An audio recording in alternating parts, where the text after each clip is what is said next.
Également d'avoir respecté le règlement intérieur. Madame la Présidente, Madame la Ministre, Monsieur le Ministre, Madame le Ministre, l'engagement des femmes est déterminant pour l'atteinte des objectifs fixés dans le plan Sénégal émergent. Et cela, le Président l'a bien souligné, en soutenant qu'il faut une forte adhésion des femmes pour l'atteinte de ces objectifs-là. Le Président a également soutenu que les femmes, piliers de la société, les femmes, ciment de la famille. Donc pour dire simplement, Madame le Ministre, que nous faisons beaucoup d'espoir pour vous, sur vous.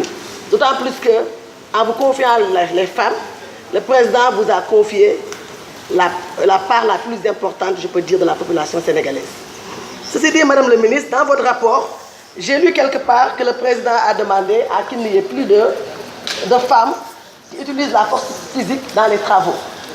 Et c'est pourquoi, dans mon département Kaolack, à Passy, et plus précisément dans le village de Djandé-Tchamien, les femmes n'ont pas de matériel d'allègement. Jusqu'à présent, elles continuent à utiliser la force physique. Madame la Ministre, par rapport au financement, je voudrais savoir quel mécanisme pour bien vulgariser les procédures et les critères d'accès pour accéder au financement. Parce que vous avez dit que les CEDAF sont les centres d'information et que les femmes devraient y aller. Mais il faut reconnaître qu'il n'y a pas de CEDAF dans tous les départements du Sénégal. Et c'est pourquoi je voudrais savoir donc, quels sont les mécanismes que vous allez déployer pour que l'information soit accessible aux femmes. Madame la Ministre, vous avez dit également, le Président a dit année sociale. Je voudrais également savoir quels sont les programmes sociaux prévus pour les femmes. La parité, je ne vais pas y revenir, les honorables collègues en ont parlé, même si nous restons reconnaissantes du Président, parce que c'est grâce à lui qu'aujourd'hui, la femme peut donner la nationalité à son mari et à son enfant. C'est grâce au Président que la femme maintenant a accès au foncier, et c'est grâce au Président qu'on a pu faire le service militaire. Parce que quand Macky Sall fut Premier ministre, il a eu cette initiative. C'est pourquoi on a aussi des femmes militaires dans l'armée.